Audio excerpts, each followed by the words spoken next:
Hare Krishna, Hare Krishna, Krishna Krishna, Hare Hare, Hare Rama, Rama Rama, Hare Hare, Hare Krishna, Hare Krishna, Krishna Krishna, Hare Hare, Hare Hare Rama. Krishna, dear devotees. Please accept my humble obeisance. This is Manidhar Das. Today we are very fortunate. We have His Grace Prem Das Prabhu from India. And Prabhuji is going to enlighten us from Srimad Bhagvatam, Canto 1, Chapter 2, verse number 17. It's the topic of stages of Bhakti from Shraddha to Prem. Hare Krishna, Prabhuji. Please accept my humble obeisances. All glories to Srila Prabhupada Guru Maharaj. Thank you for joining, and you may take over the call when you are ready.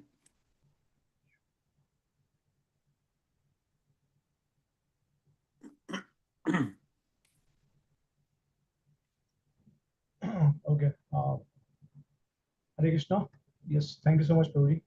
Thank you all the devotees for joining in and giving us opportunity to serve you all. So,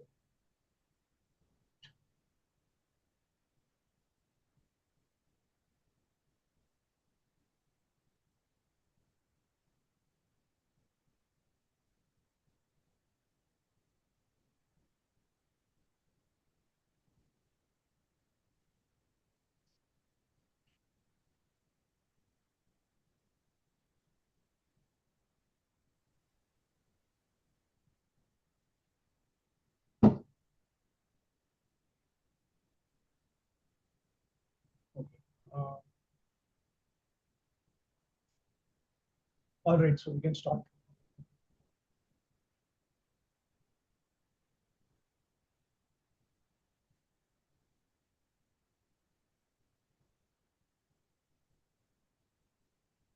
ओम ज्ञानतिमिरन्दस्य ज्ञानञ्जनशलाकाय चक्षुरुन्मिलितं येन तस्मै श्रीगुरुवे नमः।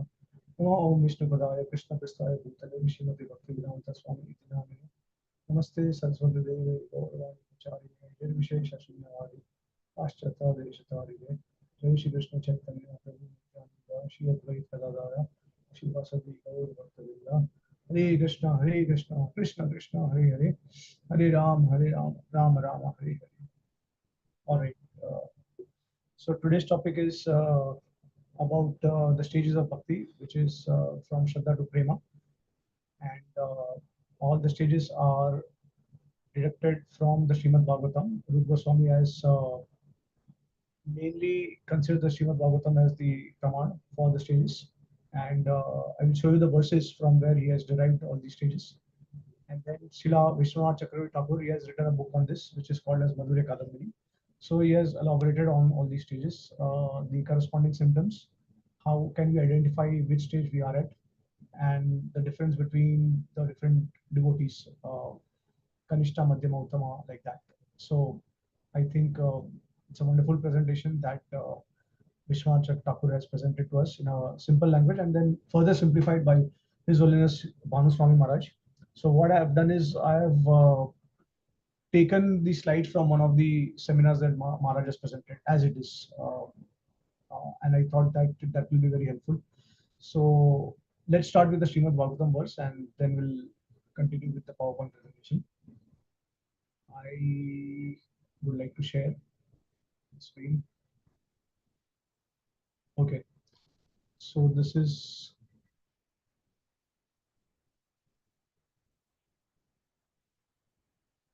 okay.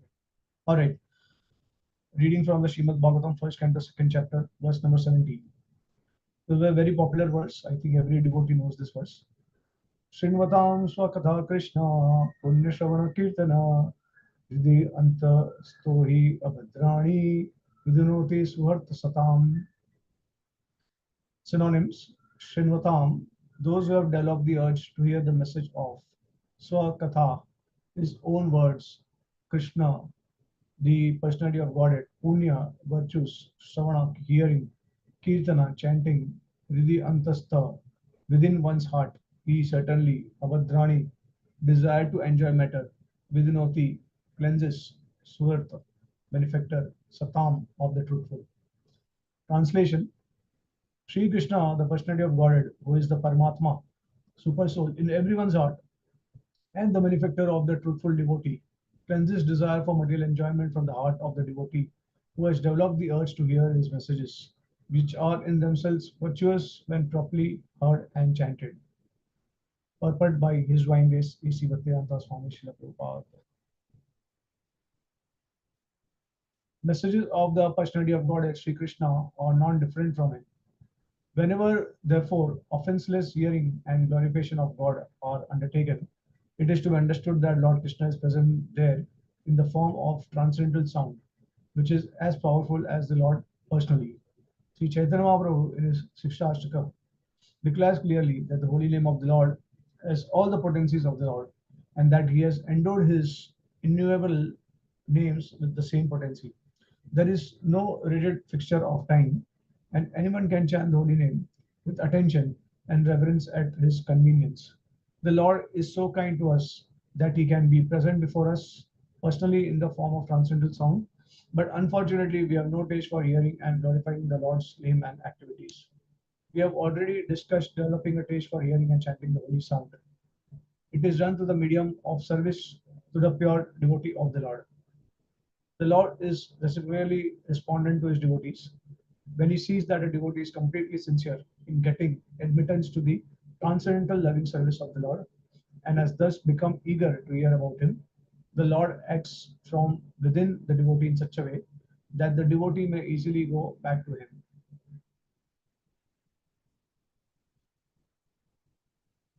The Lord is more anxious to take us back into his kingdom than we can desire.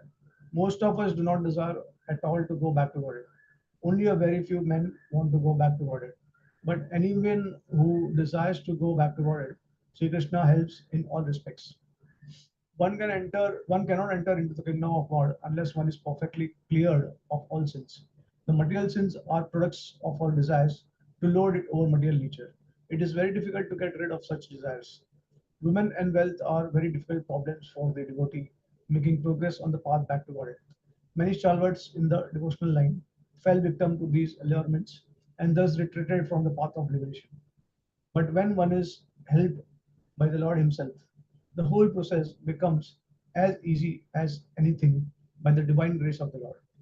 To become restless in the contact of women and wealth is not an astonishment, because every living being is associated with such things from remote time, practically immemorial, and it takes time to recover from this foreign nature.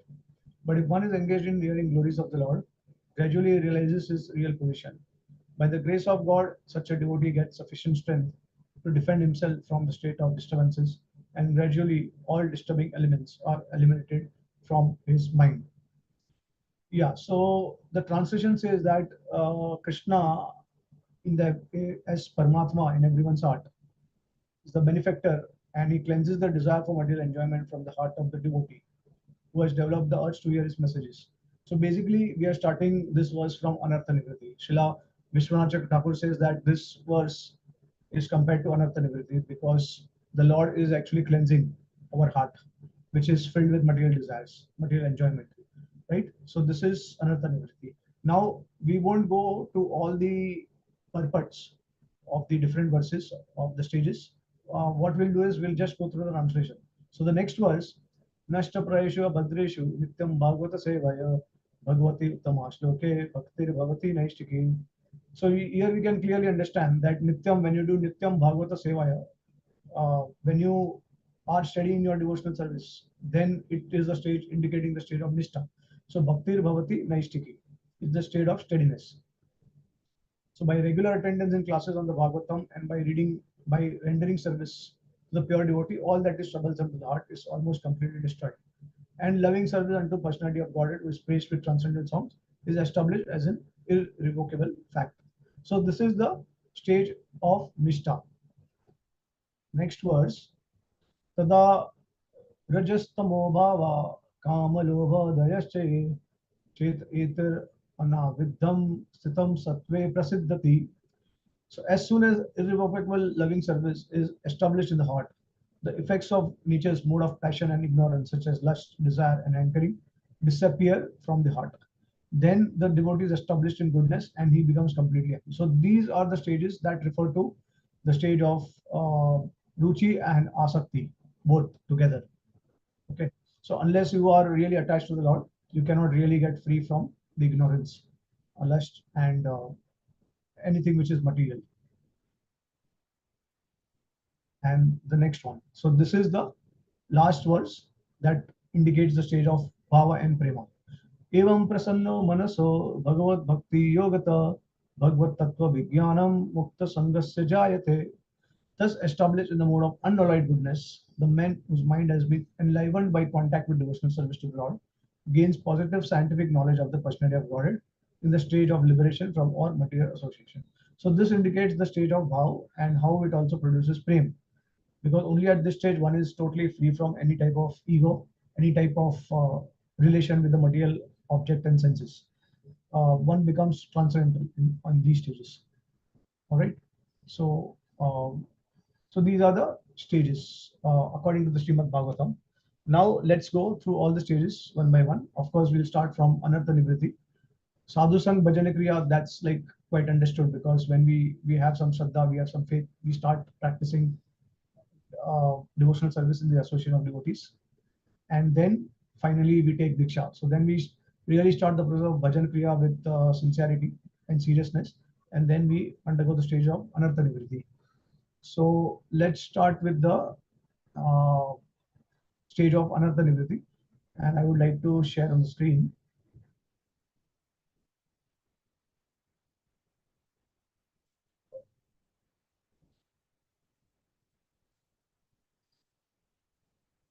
I hope you are all able to see the screen. Yes, Okay. Prabhu. Yes, Yes, Prabhuji, we can see. So bhajana kriya, let's start with, of course, which is basically corresponding to anartha nivriti. Practice. So there are two varieties of bhajana. One is anishtita bhajana kriya and one is nishtita bhajana kriya, which means one is unsteady bhajana kriya and one is steady bhajana kriya, right? So Shraddha Sadhu Sang, and then when we start practicing bhajana kriya, then there are many impurities in the heart, material contamination heart, and gradually we overcome that. So from anishtita, so nishtita means steady, and of course you cannot be steady unless you are free from most of the modes of material nature. So Prabhupada says that Nishtha stage refers to the stage wherein almost 75% of the anarthas are destroyed, removed. Okay. So before that, if you have all these symptoms, which will also come across now, then your bhajan or your bhakti is not going to be steady. It will be distracted, it will be diverted, and it won't be steady in nature. So symptoms, anishtita symptoms. So false confidence, that is the first. So this is all described by Srila Vishwanath Chakravarti Thakur in his Madhurya Kadambini. So false confidence, utsamai. So you know that sometimes we have overconfidence. Devotees, when they are new in the movement, they try to imitate others, and they would like to take some vows which they are not able to follow, or they would like to do some activities that is too overwhelming for them. So in over enthusiasm, they will commit something, but then later they will not be able to do it. So this is false confidence. Then sporadic endeavor, ghana tarla. So what is that? So sporadic endeavor is endeavor which is uh, fickle in nature. So it is not fixed. It is quite random in nature. Okay, so we will not have a fixed goal, fixed purpose in bhakti. We'll try to attempt different things, maybe to impress others and to get appreciation from others. Then third is indecision, vyud vikalpa. So indecision basically means that we are not able to, we are confused. We are not steady in our decisions, and we make decisions according to the nature of our inclination, to the amount of appreciation that we get from others, or to some external factors. The purpose is not really to please the Lord directly. The most important purpose is not there. So we may get diverted from that purpose. Then struggle with Maya. Of course, I think every devotee experiences this. Vishay Sangara. So sometimes we are like, one time I remember it was Tamal Krishna Maharaj or Giriraj Maharaj who were having conversation with Srila Prabhupada in one of the morning walks. And then one of them was describing to Prabhupada that how, I think it was Giriraj Maharaj. So he told Prabhupada that uh, by your mercy, I am in Krishna consciousness and sometimes I am in Maya. And Prabhupada corrected him and told him that it is the other way around. That most of the time we are in Maya and sometimes in Krishna consciousness. So then Maharaj realized that what Prabhupada is saying making sense to me. And he came to the conclusion that it's actually true because our mind is somewhere else.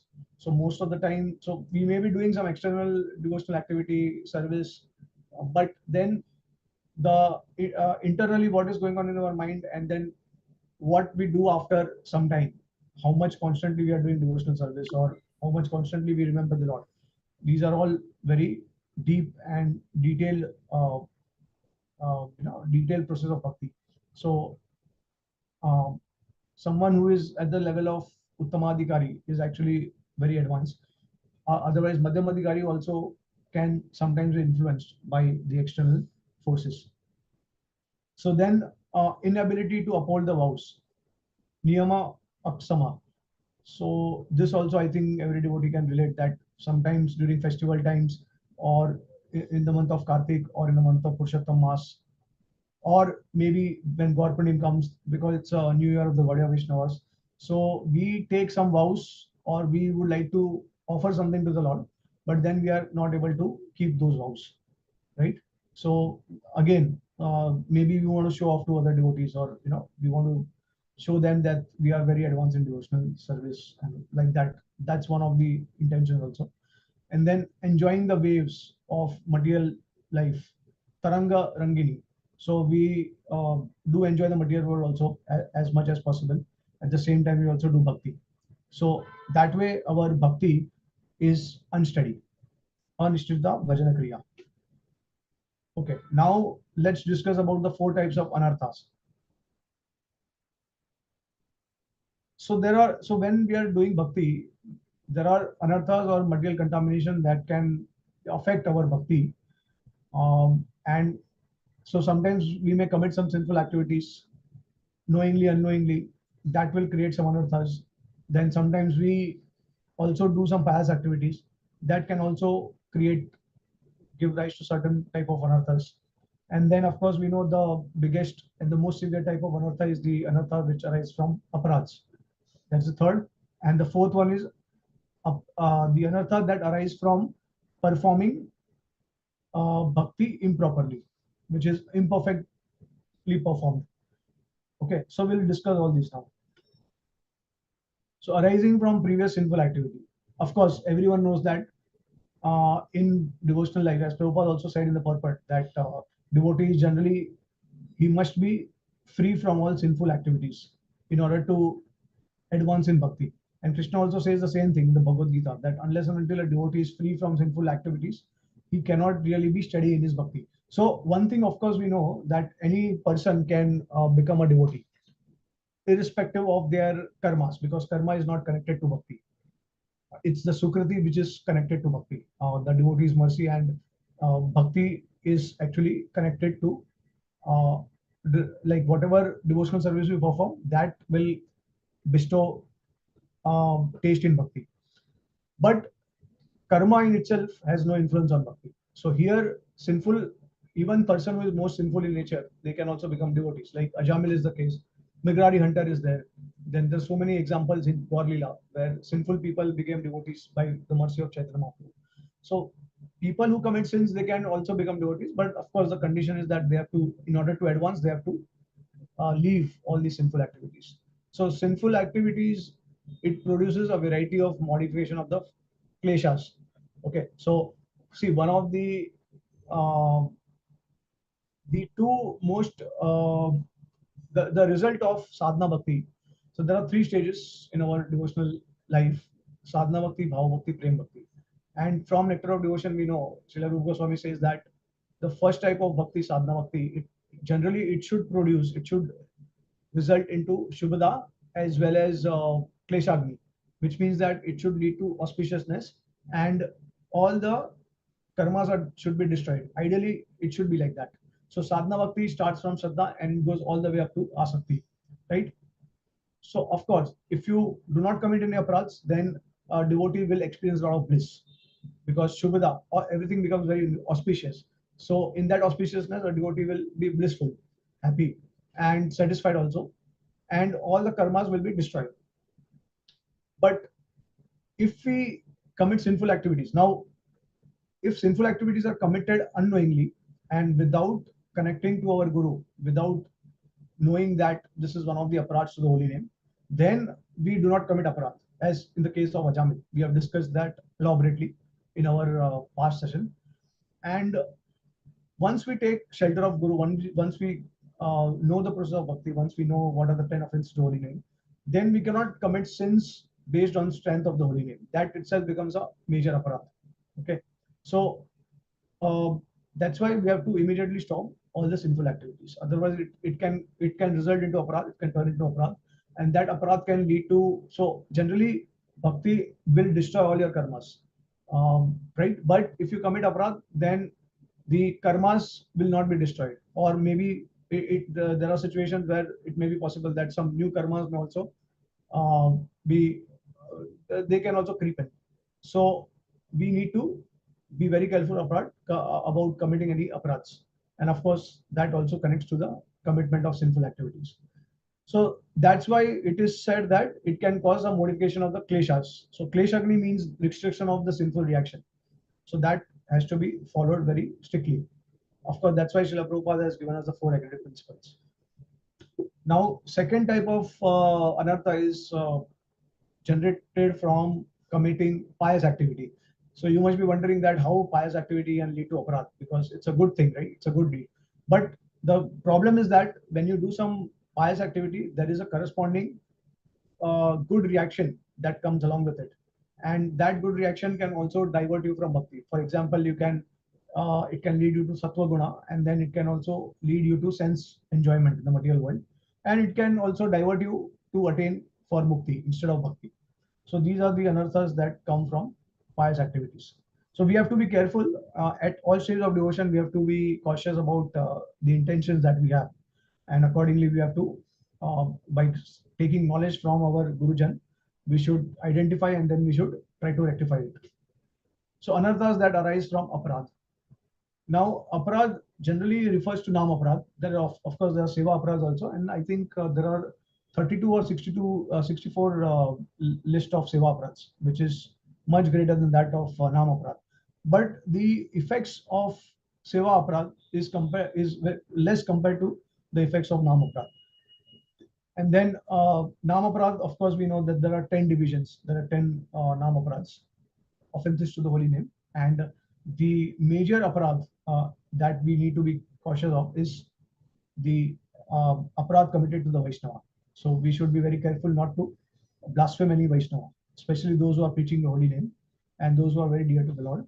Of course, there is a difference of reaction that we get if we commit aparads to different category of devotees. Like if we commit aparad to Kanishtadhikari, Madhyamadhikari, Uttamadhikari. So if we commit aparad to Uttamadhikari, then the reaction will be the most severe. And then Madhyamadhikari, the reaction will be less severe, and Kanishta, it will be less severe. But if you offend the Kanishta, your bhakti can become stagnant. You will not be able to advance further. So we should be very cautious about it. So depending on the degree of the advancement of the Vaishnava, we have to be very careful, and we have to respect and worship that Vaishnava accordingly. Then yes, so now there are two major aparads that are not so easy to overcome, and one is, as I already shared, is Vaishnav Ninda, and second is to commit sinful activities on the strength of chanting the holy names. So these two aparads are the most dangerous type of aparad, and of course we'll also discuss how to counteract these aparads. The other aparads, if we commit unintentionally, and or maybe we are not educated properly in bhakti, we are not trained properly, and that's why we are unable to identify these aparads. We are not able to understand the tattva of the entire process of Krishna consciousness, so that's why maybe we commit aparads. So these are not severe aparads, and we can easily counteract them by constantly chanting of the holy name of the Lord, and of course with proper sambandh gyan from the Guru. So conscious aparad, now there are two types of course, there are divisions of the intensity of aparads. If you commit aparads consciously, intentionally, then that is a major, it will give you a major reaction. And if you commit aparadh unknowingly, unintentionally in your mind sometimes, that will have less effect. Okay, so that is also important. Um, now, what exactly is aparadh? That's what we need to understand first. So, Srila Vishwanath Thakur, he has described this clearly, that generally, so we get fearful of aparadh, and we see that in our family members also, family circle also, we have devotees. Like maybe many of you in your family, they are devotees. So then, in our familiar relationship, we take everyone for granted. And then there's also saying that familiarity breeds contempt.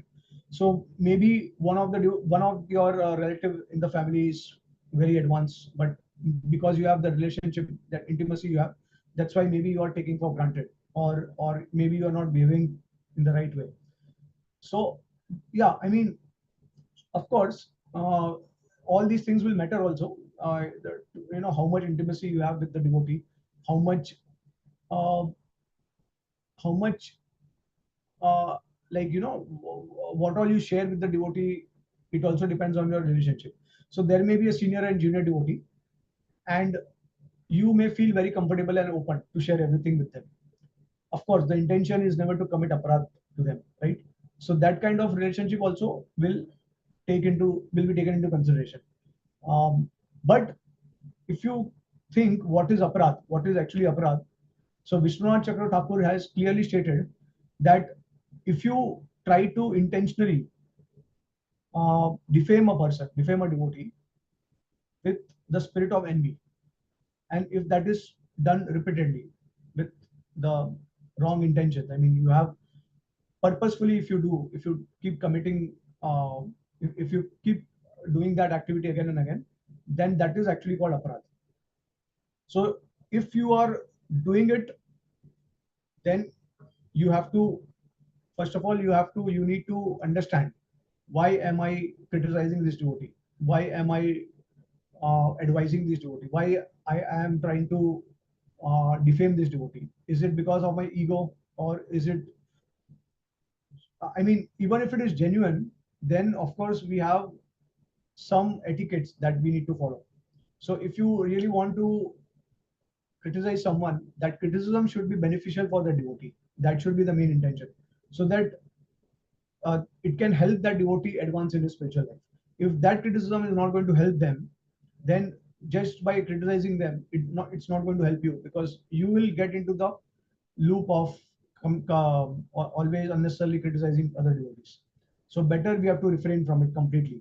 So who can criticize and who can correct? It is best to leave it to their gurujan, or any senior devotees whom they actually get inspiration from. So these are the devotees who will actually help you in they are the ones, they can correct and they can rectify the devotee. But if you try to unnecessarily, if the devotee is not inspired by you, and if you unnecessarily try to offer criticism or advice, and of course it also depends on your purpose and motivation. If the motivation is good, still okay, you are safe. But why to give advice to someone who is not going to listen to you? And the relationship will become sour after some time. So because if unnecessarily you give advice to someone, they will not able to handle that, they will not able to accept it, and later on they will start thinking that this devotee probably is not my well-wisher. So they will start getting this kind of feeling. So it is better not to give any kind of instruction or advice or correct them. So any devotee who has got that role, position of being a temple president, or a commander, temple commander, or any type of authority in temple, so they can only give advice, or they can provide feedback or correction or rectification, as long as it is within the temple policy, to uh, in order to maintain the you can say the proper relationship in the temple, or the proper etiquette in the temple, or to have some kind of stable management in the temple. So if it is within the purview of all these things which is connected to the temple, running of the temple, and directly connected to management, so that long, as far as that, you can actually provide some kind of correction to the devotee. But otherwise, you don't have the right to interfere in any devotee's personal life, because the Lord knows the previous life of all the devotees, and we don't know that. He knows the future also. So he's the best, and of course, their Gurujan are the best to correct them.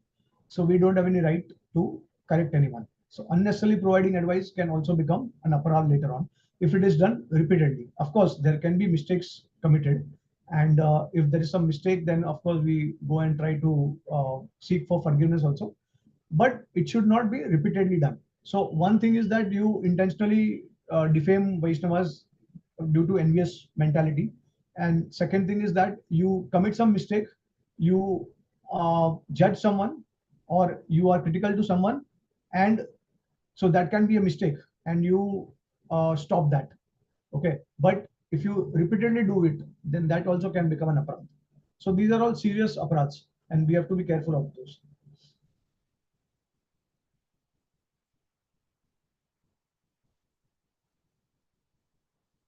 Yeah, so now the rest of the aparadhs, uh, the second aparadh, which is also the serious type of aparadh, is committing sinful activities on the strength of chanting the holy name. Now, if you commit sinful activities, then of course the way to counteract is to stop the sinful activities. As simple as that. If you keep committing sinful activities even after chanting and even after repenting, then it does not have any effect on your, like your or whatever measures you're taking to counteract it, it won't have any effect. So best is to stop the sinful activities altogether. Of course, you can gradually do it also. If you are unable to do it immediately, then you can also gradually stop the sinful activity. But you should be determined, and you should have that intention that I would like to stop it. So these are the two aparadhs, and the way to counteract the first aparadh. I think I did not discuss that, but of course we'll have the remedy here. So conscious aparadh is removed with great difficulty. This is what we need to understand. Yeah. So now, what is the remedy? What is the way to counteract the first type of aparadh, which is offense to the Vaishnava? Is basically, of course, first and foremost, we need to identify that we have committed an aparadh. If we are not able to identify, then we should take a consultation of senior devotees, and we should sincerely, genuinely try to understand if we have committed aparadh. Then, if we realize that okay, we have committed aparadh, then we should repent, and of course, we should apologize. We should beg forgiveness from the Vaishnavas. Not just that, but Srila Vishwanath Thakur, he explains that it is best to go and serve that devotee, so that finally he will be pleased with our service and he will offer us blessings. Okay, so respect, of course, respect, apology is there, repentance is also there, but uh, it must be assisted with service. So that service ultimately should please the Vaishnava. And ideally, a Vaishnava should never think that somebody has committed an aparadh to them, because a Vaishnava is generally by nature, one should be very humble, and a devotee does not think, because he thinks that he is the most fallen. So there is no point of anyone committing aparadh to him. So the devotee should think like that, and they should forgive the person, the devotee who has committed aparadh. Okay, generally it should be like that. But in spite of that, even when you serve the devotee, you repent, you apologize to the devotee, beg forgiveness, you serve the devotee, still the devotee is not pleased, then with all respect, you have to take shelter of the holy name in the repentance mood, and in the mind, always asking for forgiveness from the holy name, from that devotee. That, for example, if the devotee is no longer present physically, I mean, he probably, that devotee might have passed away, or he has gone somewhere else outside the country. So then, in that case, you will not be able to serve that devotee, um, or maybe you have lost contact with the devotee. So in such cases, you can humbly take shelter of the holy name, and beg for forgiveness and chant the holy name. So that way, um, you can counteract the offense. But yeah, of course,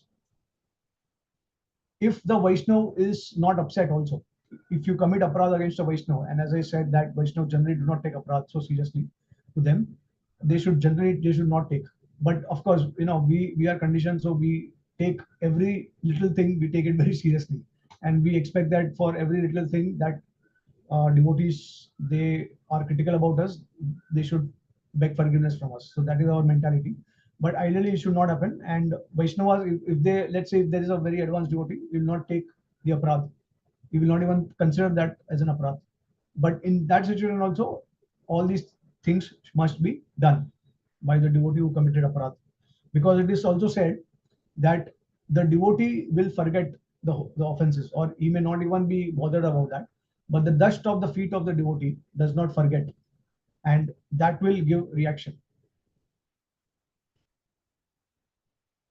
Yes, so as I mentioned, that if the Vaishnava is not satisfied with the apology, one must simply chant the name continuously. And then if one chants but does not apologize, one commits further offense. So it can lead to a cycle of offenses. One offense can lead to another offense, like that, and finally it can all destroy our uh, devotional service.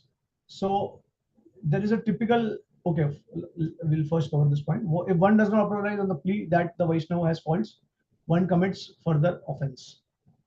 Yeah, so that is also a bit critical, because we may see that there are some devotees who have got certain faults, and then we see that, okay, this devotee has faults, so it is absolutely all right for me to criticize them, or to, I mean, I don't even have to ask for forgiveness because I can see they have these faults.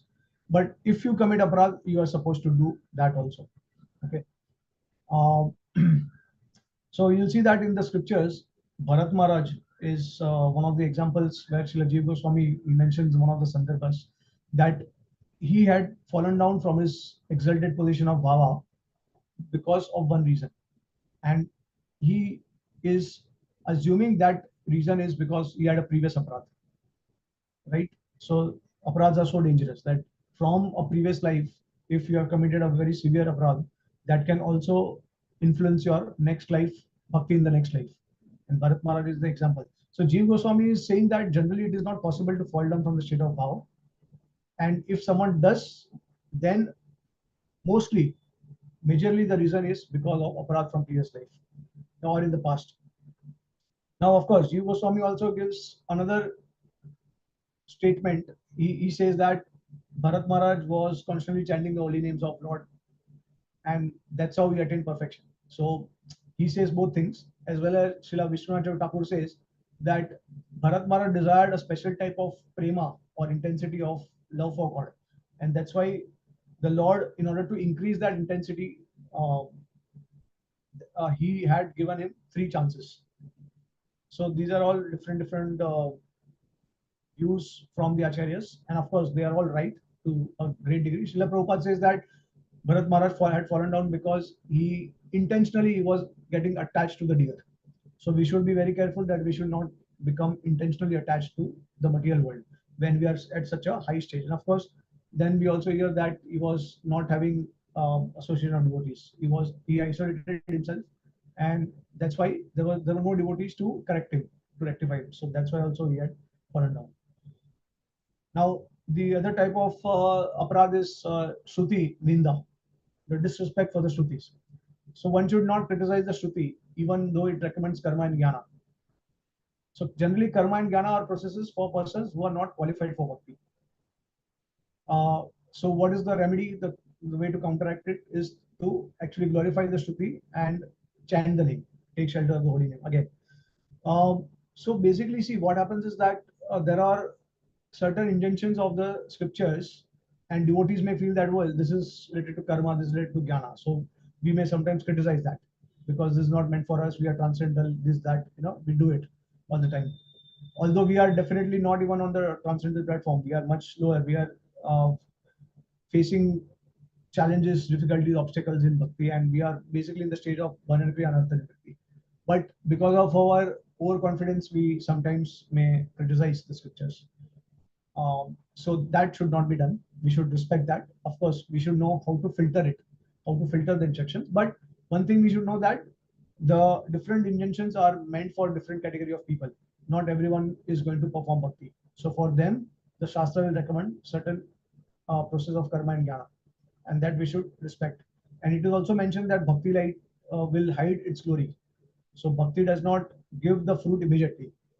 It will hide its glories, so that karma and jnana will also become prominent paths for the people who are not following bhakti. So they can also appreciate and they can also value the path of karma and jnana. Otherwise, they will have no path. If it is only bhakti and if they are not able to do bhakti, then karma and jnana, people who would like to naturally perform karma and they would like to attain knowledge, they will not get the motivation to continue it further. Are anarthas that are arising from bhakti. Now, of course, as I said, that there is the faulty process of bhakti also, which means that one is attached to one's name, fame, popularity, or they have some ulterior motives, intentions like that. So, by cultivation of bhakti, one accrues material assets, and material assets can become a distraction. Um, one accrues worship, fame, position, so that can all lead us to uh, be diverted. So the goal is pure devotional service, but then we start incorporating many other elements also in order to fulfill our desires. So it subtly it actually can affect us. Uh, so these items can become objects of attraction for the devotees and thus become anarthas. All right. So this is a table which depicts the destructions of the anarthas as we move from bhajan kriya all the way up to prema or siddhadeya or vastu siddhi. So this is the last stage, which is called siddha, which is basically vastu siddha. So now what is vastu siddhi? Vastu siddhi is the stage where we attain our original body that is supposed to be with Krishna in the Bhuma Vrindavan or in the spiritual world. Okay, so till the state of prema, we have this material body, but then once we attain perfection, then we leave that material body and then we take pastimes in Krishna's Bhuma Vrindavan and we get spiritual body. Okay, so that spiritual body is actually Siddha and this is Prema. Now, the reason these two stages are mentioned here is because aparadhs can go all the way up to Prema also, right? At the state of Bhava, the influence of aparadh is slightly more destroyed. Prema, at the state of Prema, mostly destroyed. And Siddha, all of them are destroyed. So I will also try to explain because you may be wondering that Prema is the last stage of perfection. So how come the effects of aparadh can touch the stage of Prema? So I will explain that. But anarthas that are arising from sin piety, so you can see that at the state of bhajana kriya, little are destroyed, then more. Nishta, most of them are destroyed. As Srila Prabhupada also said, that 75% of anarthas are destroyed. At the state of asakti, all of them are destroyed. And of course, I will also make you go through all these stages. I will explain to you what are the symptoms at these different stages. And then the anartha arising from faulty bhakti. So you will see that little more, mostly, and all. So at the stage of ruchi, almost all is destroyed because at the stage of ruchi, your intention and purpose is very clear. Pure devotional service, nothing else, to only please the Lord. And that's why you'll see all of them are destroyed at the state of ruchi. And then aparadh goes all the way up to the stage of prema. Right? Okay, so now what happens at prema? And there is a typical example of Srila Rupa Goswami, where Rupa Goswami was once, he was absorbed in the Leela of Radha and Krishna. He was seeing some pastime and his eyes were closed. So he had seen some humorous pastime in his chanting and absorption. The Lord, of course, will directly manifest himself to eternal associates like Rupa Goswami. And what happened is that there was a lame person, lame devotee who was walking by and he wanted to meet and take association of Srila Rupa Goswami. But Rupa Goswami was not able to see that devotee. And he started laughing. So this lame devotee, he was walking and he was not able to walk properly. And so he felt that Rupa Goswami is laughing at my condition. So he just paid his obeisances and he just left from there.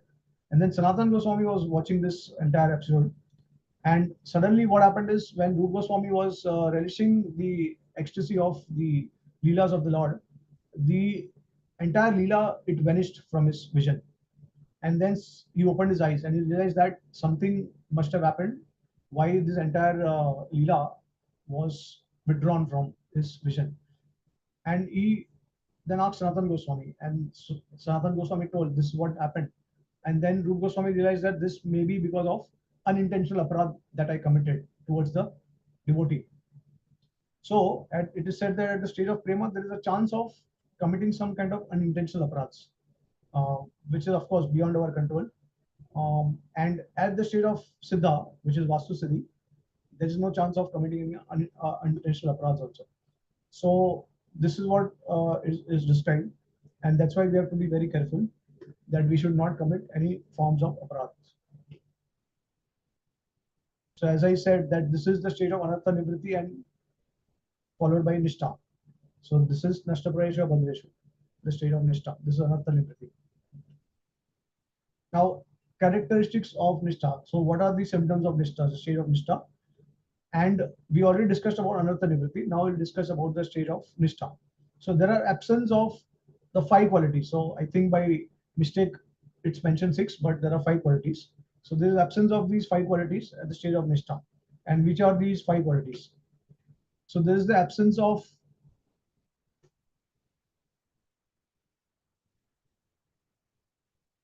lying, sleep.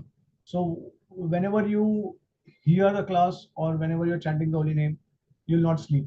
You will be attentive in your seva, whichever form of sadhana or seva it is.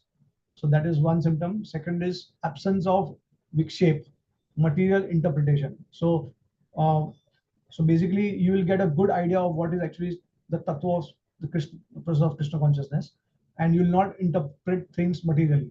So like there are some statements in the Shastra which may seem to be exaggerations of glorifying the holy name or glorifying the process of bhakti, but then you will not interpret it according to your material conditionings. Then absence of aprati-pati. So basically this is indifference to chanting, and that is because of feeling sleepy and distracted. So that is not present in the stage of nishtha. Then shaya, sinful habits, anger, greed, pride. So these are also not present at the stage of nishtha. Almost 75% means that you are almost at the stage of the sattva guna. And rasaswad, taste for material enjoyment while chanting the holy name. Yeah, so this is also not present. So you don't hanker for material enjoyment in the material world when you are chanting, but you will relish the process. So these are the 5 symptoms which are not there. Yeah. So now the state of nishtha, if you see from Shraddha to Prema, the nishtha is actually a midway stage.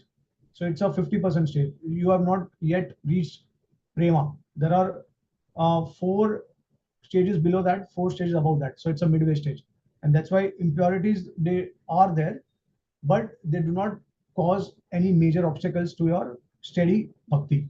So physically, you'll be able to render steady bhakti. And of course, then there are subtle stages also which relates to words and minds, words and mind also, where whatever you speak is also very steady in nature, and whatever you think is also steady. So 50% maya, 50% bhakti. Although impurities are 75% almost destroyed, but it's a midway stage. So steadiness, as I said, that there are different types of stage of nishtha. Steadiness in bhakti, it goes further at the stage of body, the stage of word, and stage of mind. So the more you are steady in terms of body, word, and mind, the more advanced you are. And someone can be steady at the stage of body, someone can be at the steady at the stage of word and body, and someone can be steady at the all stages. So steadiness in bhakti gives the ability to perceive real steadiness in other devotees. Yeah, so this is also important quality of steadiness, is that once you become steady, then you will be able to recognize and identify who are actually steady devotees. Or basically it means that a Madhyamadhikari is able to discriminate who is Kanishta, who is Uttama. So that way you will be able to get some idea. And that's why Madhyamadhikari is, Nishta stage is the stage of Madhyamadhikari. So Madhyamadhikari distinguishes devotee from non-devotee, distinguishes between Kanishta, Madhyam, Uttama. Steadiness in qualities. Yeah, so this is like humility, respect, friendliness, mercy, etc. So you'll also display these kind of qualities, and that's also part of steadiness in word and steadiness in mind. Unless you are really thinking for the benefit of others, you cannot really express that in terms of words like that. So steadiness in qualities is not always a sign of steadiness in bhakti. So this is also very important to understand. We see that there are some outside people, materialistic people who have wonderful qualities, but they do not have bhakti. So steadiness in all these qualities. Now, materialistic people also, because they are influenced by the respective modes of material nature, so they will also display certain symptoms and in terms of qualities. And we feel that they are so nice people, they are so humble. And then we see that there are devotees who are so passionate, who are so ignorant of things, and they do not deal properly, they do not behave properly. But then you have to see their bhakti.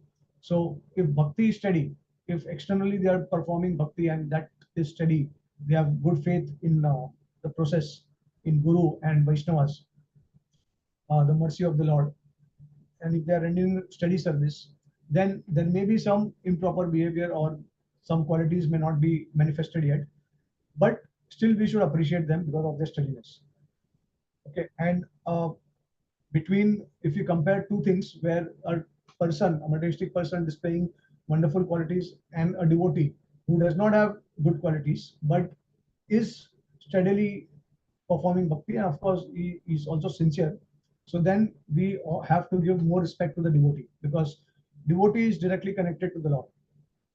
At least he is glorifying the Lord, and because Lord is the center of uh, the entire devotee community. So when, like, it is the root, right? So we say that we water the root of the tree, and automatically everything should be nourished. Ideally, this should happen. Unfortunately, it does not happen because still we are conditioned, and we feel that okay, we should be respected and we should have proper. Devotees should behave properly with us. So we have this kind of expectations. But any devotee who is serving the Lord, if they do not behave with us properly, but if he has respect and love for the Lord, and if he's doing that kind of service to the Lord, that has to be appreciated. And at least mentally, we are supposed to respect that devotee. We may keep distance from the devotee, but we should acknowledge that at least he has love for the Lord. Okay, or maybe for his guru, right? So it's a matter of time that he will be rectified, because the fire of Krishna consciousness will ultimately force him to develop all these good qualities in the future. Yeah, but one thing we need to know that materialistic people, non-devotees, they may display all these qualities, but these qualities are not going to be permanent. After, so maybe in this life they will give up these qualities because of external circumstances, or in this life they may demonstrate the qualities to the end of their lives, but then after that all these qualities will be destroyed, and according to their karma they will take another body with different modes of material nature, right? But bhakti, which is done, it always remains forever. So whichever state we have left that, from that state we continue the next step. So that way we have to see the long picture also. We should have a good vision. So like, one time, I mean, there was a point of time in ISKCON where so many devotees, they were uh, going away. They were leaving ISKCON, falling down after Prabhupada's disappearance.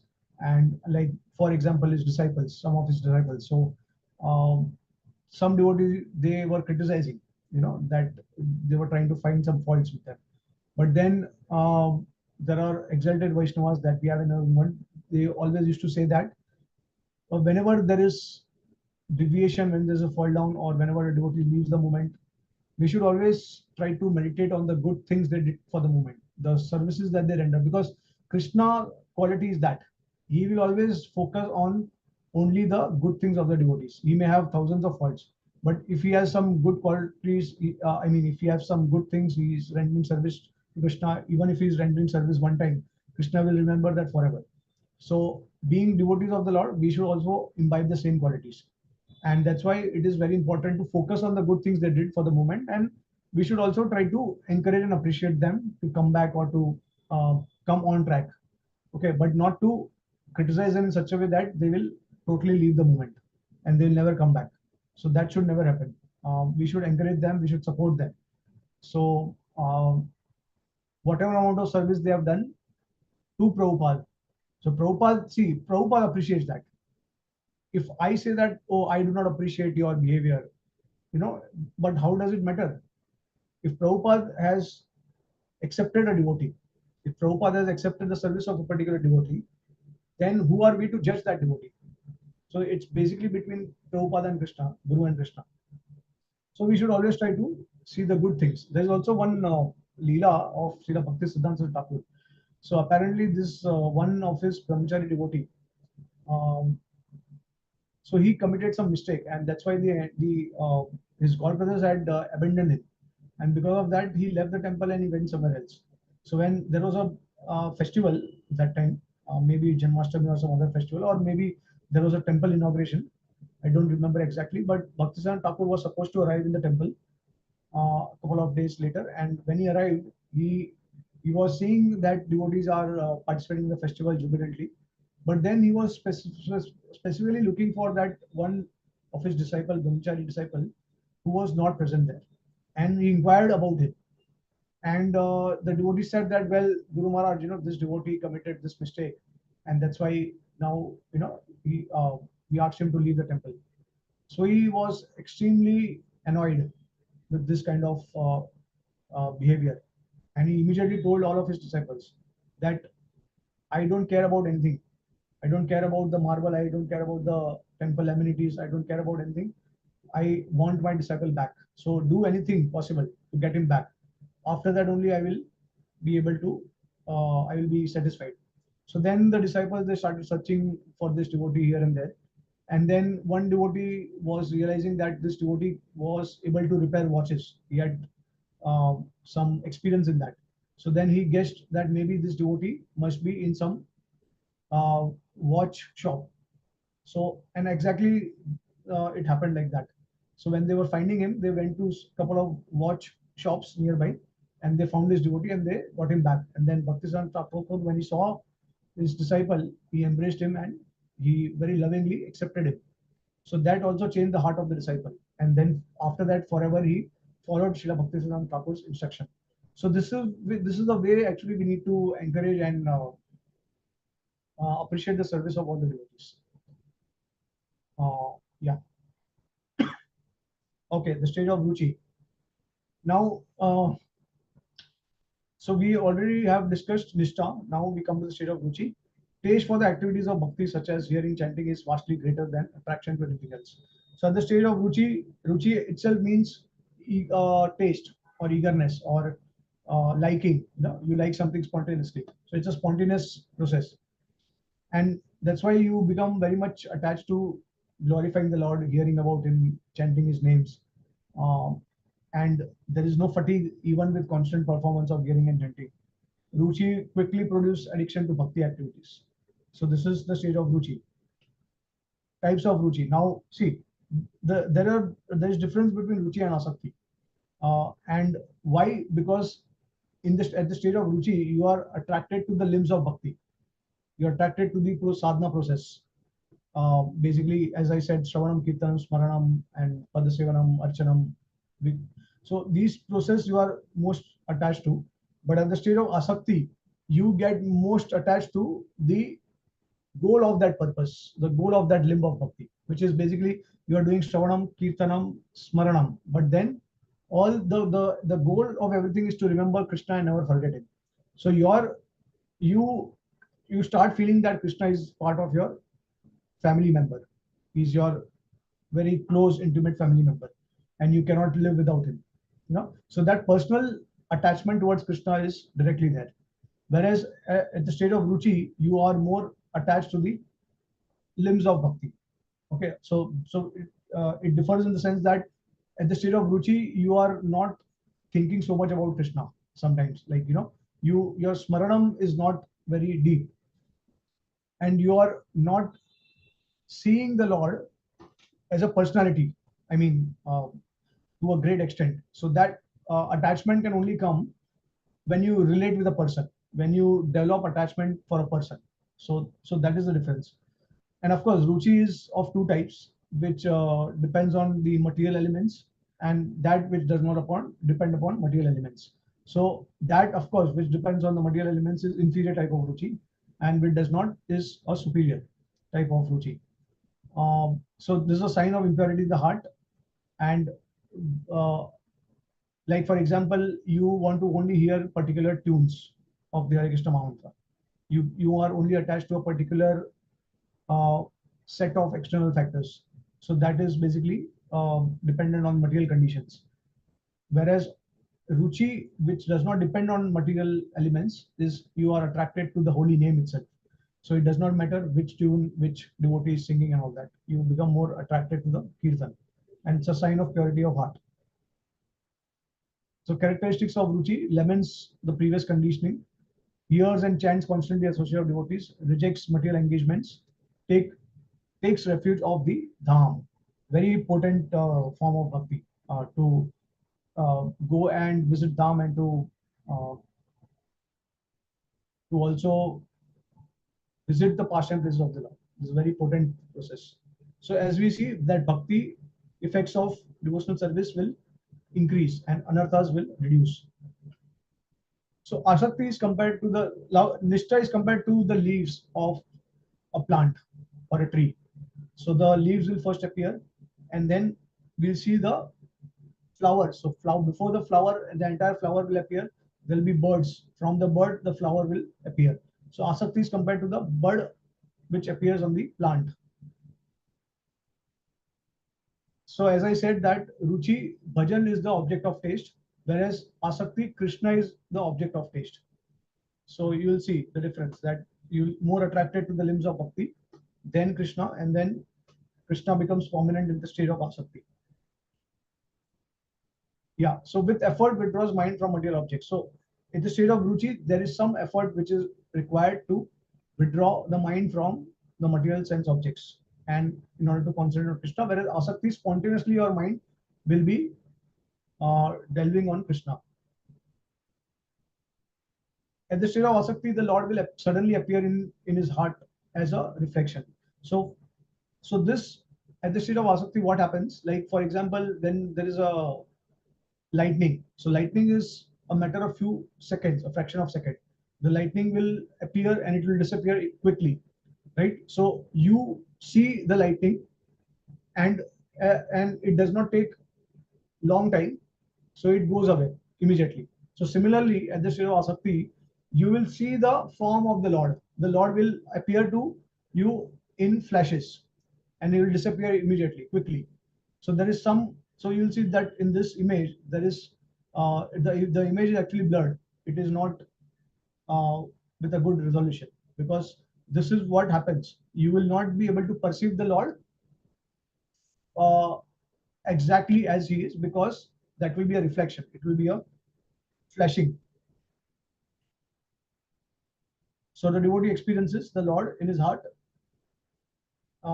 like a flashing, flash of light. Characteristics of asakti: attracted to devotees and hearing from them, sees everything in relation to attaining Krishna, constantly thinks of how to attain Krishna, disregards the opinion of others. Okay, now at the stage of bhav. So after asakti is bhav. So here you can see the bud has become a flower. Okay, and Krishna's appearance is now very it is actually truly visible. Earlier it was blurry, the image was blurred, but now it is actually visible. So bhava or rati, it is compared to the flower, and first manifestation of the Satchidanand form of the Lord.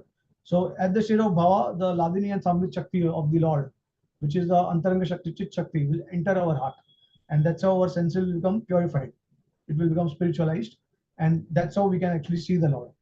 Okay, without spiritual senses, you cannot see the Lord. That's why we require the Chit Shakti of the Lord, by which we can see the Lord. So bhav instantly it creates bliss in our heart, and now you can see the Lord without any blur. You know, it's all clear vision.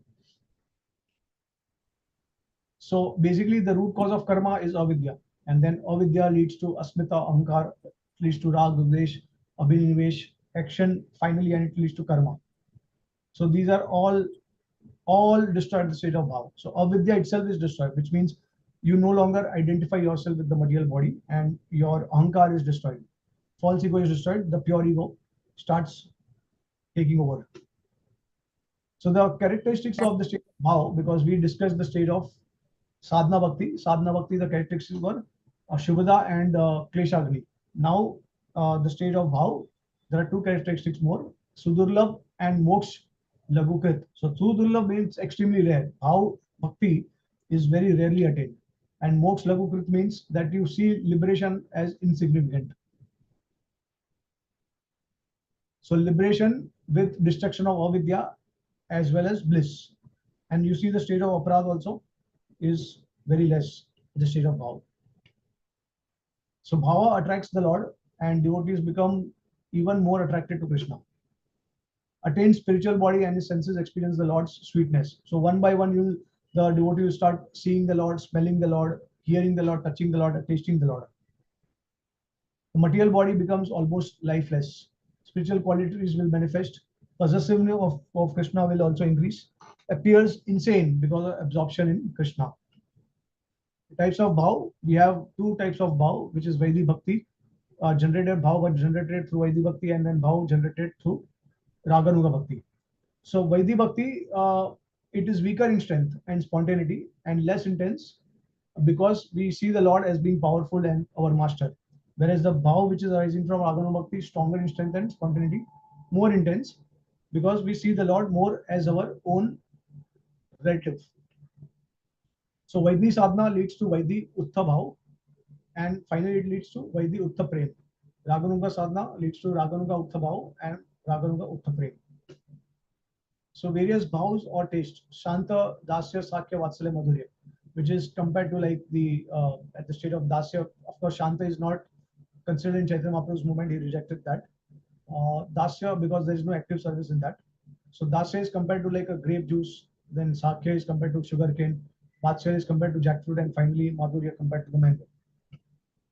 The state of bhav manifests vibhav. So basically, when we read the state of bhav, so there is a sthayi bhav. Sthayi bhav means our um, fixed, you can say, identification of relationship with the Lord.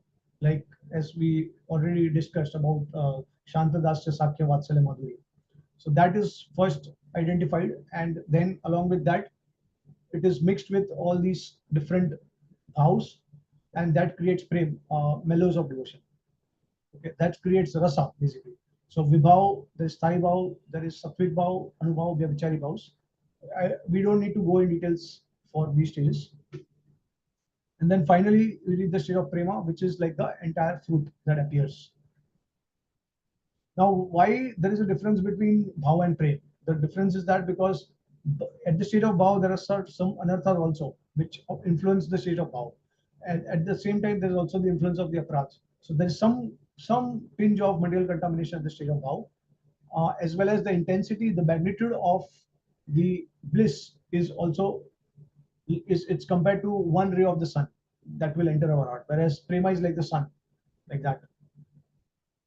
So now one thing also we need to understand is that although prema is the highest stage, but the prema stage will include all other lesser stages also.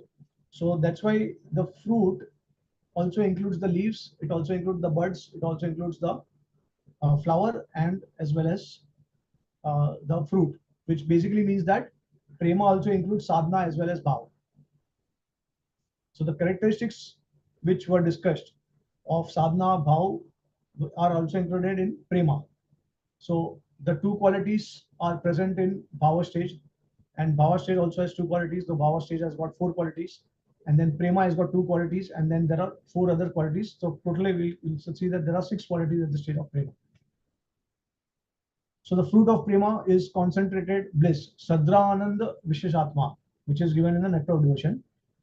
Intense bliss, intense. You cannot, it's too high. The magnitude is very high, and the power to attract Krishna Akarshini, it totally attracts the Lord. Great possessiveness for Krishna and greed for Krishna, which overcomes all obstacles. So momentary appearance of Krishna gives rise to more greed, the state of prema, increase of longing for the Lord, and bestowal of more bliss. Appearance of Krishna in all the senses. So all the senses will basically experience Krishna's limbs. So direct meeting, you also meet the Lord directly. So Krishna first reveals his beautiful form for the eyes. He reveals his fragrance for the nose.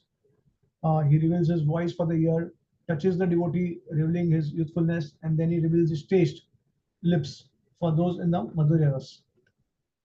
So then he reveals his beauty, fragrance, sound, touch, taste simultaneously. Then he bestows Kripa Shakti so that the Lord devotee can experience all of the Lord's qualities. And meeting and separation. So with each meeting and the devotee experiences the highest bliss. With each separation, devotee feels the greatest pain. Eventually, the devotee attains a spiritual body in the spiritual world and gives up the material body. All right. So there are higher stages which we don't need to discuss, which is basically after prema, depending on your rasa with the Lord, Shanta Dasa Sakya Ras, Vatsalya, Madhurya. These stages also appear. So Sneha, so after Prema, there is the stage of Sneha, there is the Mahan, Pranaya, Rag, Anurag, Bhav, Mahabhav. And of course, we know that Srimati Radharani is the sole possessor and exclusive, she has the exclusive right of Mahabhav. And Mahabhav is also divided into Rudra Mahabhav, Adi Rudra Mahabhav, and then Adi Rudra Mahabhav is further divided into Mohanakya Mahabhav and Madanakya Mahabhav, like that. So only Radharani possesses that Mahabhav. Even Krishna does not possess that Mahabhav. And then, of course, the gopis of Radharani, they go up to Anurag, and they also come to the stage of Mahabhav to some degree. And depending on your rasas, the devotees of the Lord will reach to some stages like Rag or Pranaya or like that. Yeah, so this is the conclusion. Your attachment to matter and Krishna, how does it go as we progress along the stages from Shraddha to Prema? Okay, so with this, we conclude the class. Now, if there are any questions or comments. Thank you, Prabhuji. This is Geeta for this wonderful class. I think one has to go through the slides again. So if I can request you and or Savita Mataji, Shamrasika Mataji to put it on the site, our WhatsApp group, if it's possible. Thank you, Prabhuji. Yes, sure. I will do that. But just remember one thing, that this is Bhanu Maharaj's slides. So, I mean, I have not prepared it myself. I've just taken it from Maharaj's class. So you just need to be careful about that. That's it. Thank you, Prabhuji. And other thing is that I know thoughts also are karma.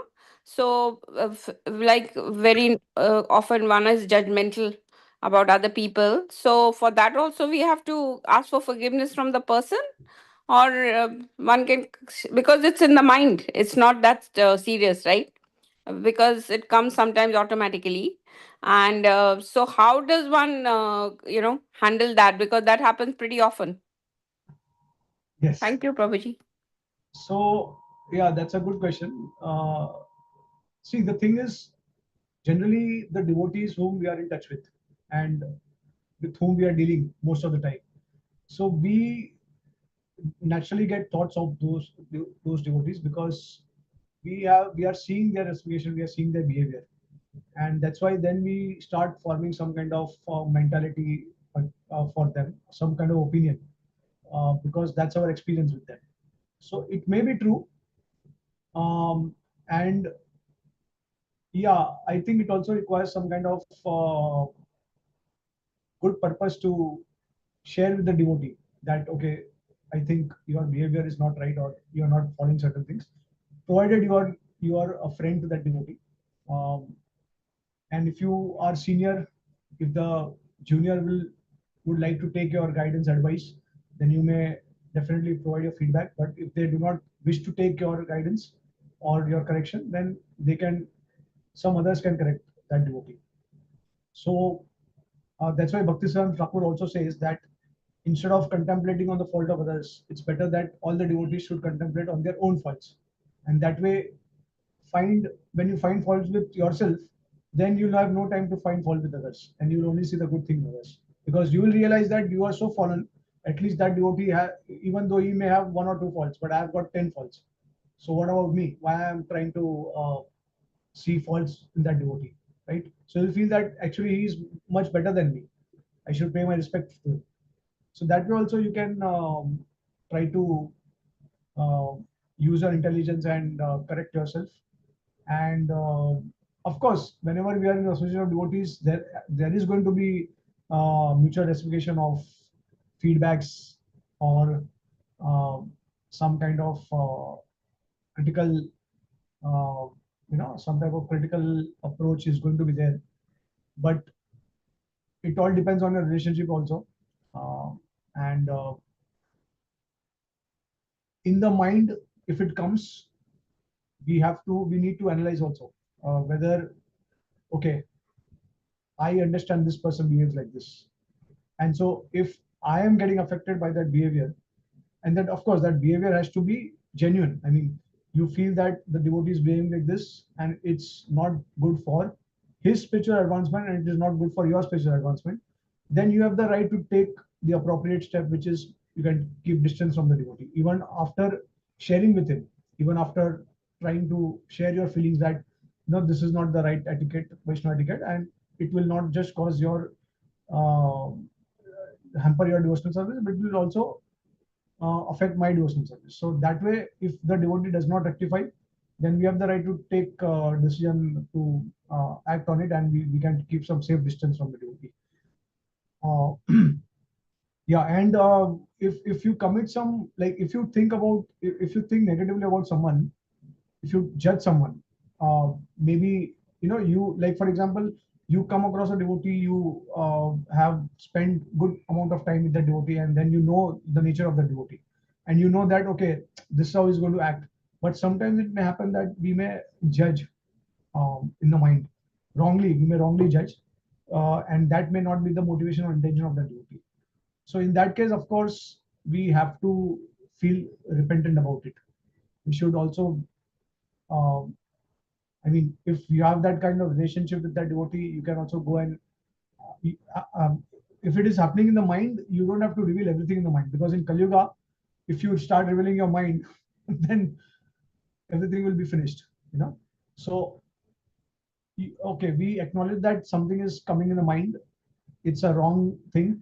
We are judging someone, so we immediately stop it and we repent about it. Yeah, but one thing you have to make sure that the whatever is coming in the mind, it should not become, it should not come out, it should not become a habit. So that way you have to preach to the mind also. Okay. And although the sinful activities that we commit in the mind in Kali Yuga, so we don't get any reaction for that. That's the concession we have. But aparadhs, if we commit in the mind, that will also have some reaction. So um, if you get some some judging mentality in your mind for a devotee, then yeah, you must try to repent and you should stop it. And of course, you also see the result of that. If you judge someone and it exactly happened the way you thought, then you may think that okay, I feel that I know this devotee well. But if you see that that was not the case, it was opposite, then definitely you need to um, contemplate, and you have to preach to your mind. You should not allow it to happen regularly. So that way we have to curb it. So, So what is you said aparadh also, Prabhuji? Aparadh in the mind? yes, aparadh in the mind also has got reaction. It will appear in some sort of reaction to you, but the severity of the reaction will be less compared to you actually doing it verbally or physically. Okay, so aparadhs, they have reaction. Um, they do have reactions in the mind also. So while one is going through that, Prabhuji, one can immediately tell the Lord, "Please help me," and I'm sorry for this. You know. Yeah. I mean, as I shared, that you need to also see the result. So, like for example, you have thought about that particular devotee and you judge the devotee in your mind. This devotee is like this only. He's not going to do it, and I know him. But then he does it, and he proves you wrong. Then of course you can, at least mentally, you can think that maybe I judged that devotee in a wrong way, and I should not do it again. So we can repent, we can ask, we can ask the Lord to forgive us, and that way we should not repeat that, because what you repeat in the mind, no, finally it will also, uh, eventually it will manifest in terms of, uh, it will come out verbally, or it may come out physically, like that. So, Prabhuji, like, let me, because right now we are discussing. I'm sorry, I'm taking away your time. But the thing is, like, if I give you an example, that may be better, a small example. Like, I just got a text and I reacted to that right away. And I said it's due to karma, you know, the person, I mean, something happened in India. So, I shouldn't have said that, who am I? Then I felt bad also, but that person doesn't know. And but I shared it with my brother and said that, I mean, so many mishaps have happened. It's karmic, and we know about that person is like that. But still, I judged the person. So all I can say, sorry now. There's nothing I can do, right?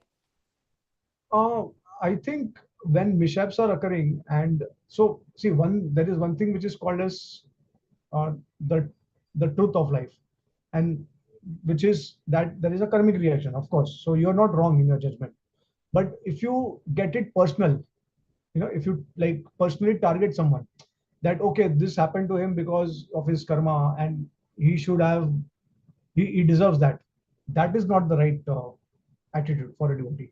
So the devotees generally should be compassionate, and of course we understand that everyone is facing their karma, but we should not personalize that, and we should not say that okay, he's suffering because of his own karma and he deserves that. But to say that, yeah, like people have got karmas from previous lives, and unfortunately these things are happening because there are good people who are also suffering. So why are they suffering? And one of the most important answers is that because of their karma from the previous life, and they are not even aware of that. So that is quite valid. I mean, it's according to Guru Shastra, but it should be done in a compassionate way. That's the point. Thank you, Prabhuji.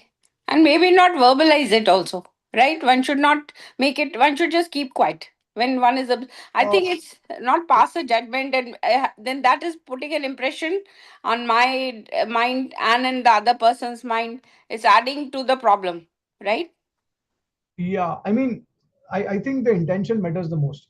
So, like for example, the devotees also, when they go for preaching, wherever they are going for preaching, whether it's book distribution or in the corporate world, anywhere. So there are, like, devotees do give examples of mishaps occurring, or people who are killed in a massive scale, and just to convey that, or there are students who are committing suicides in colleges. So it is not that, we are not trying to convey that it's because of their karma and they deserve it. What we are trying to do is to make people realize that the this life is going to end, and birth, that old age disease is the reality. So we have to learn from the life experiences. Uh, so so, so intention is the most important thing. Thank you, Prabhuji. Hare Krishna.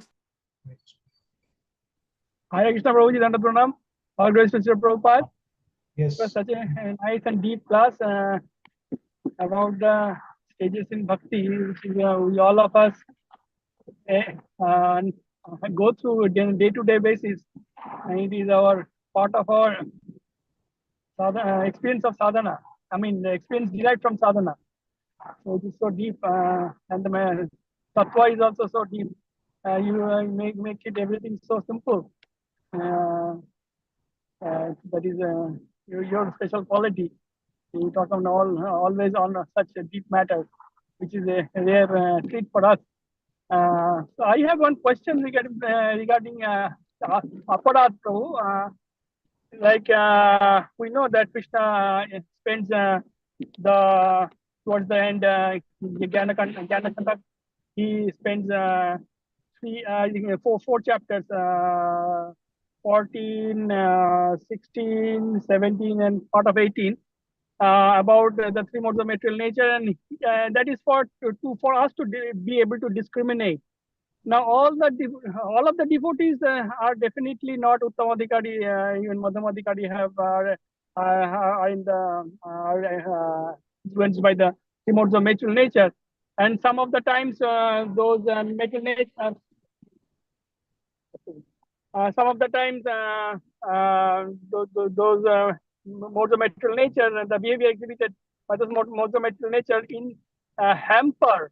I mean, generally other devotees or somebody that I may be responsible for to keep the bhakti intact of that person.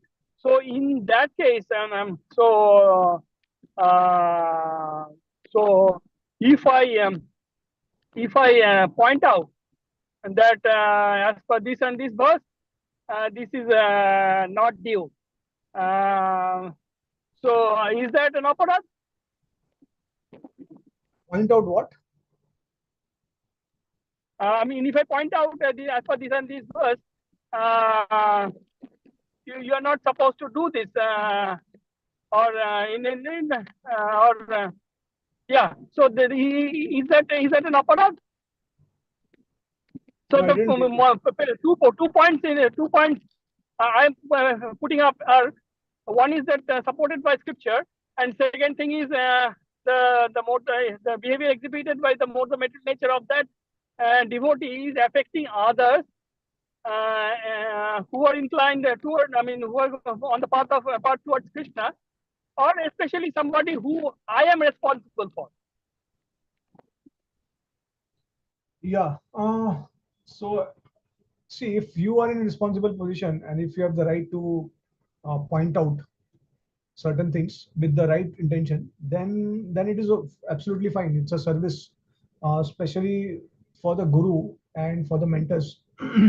If devotees are looking towards them as an inspiration, and then you can definitely provide feedback or some kind of criticism wherever it is required with the right motive. So if you are allowed to do that by the devotees, then you can do it. It's a service.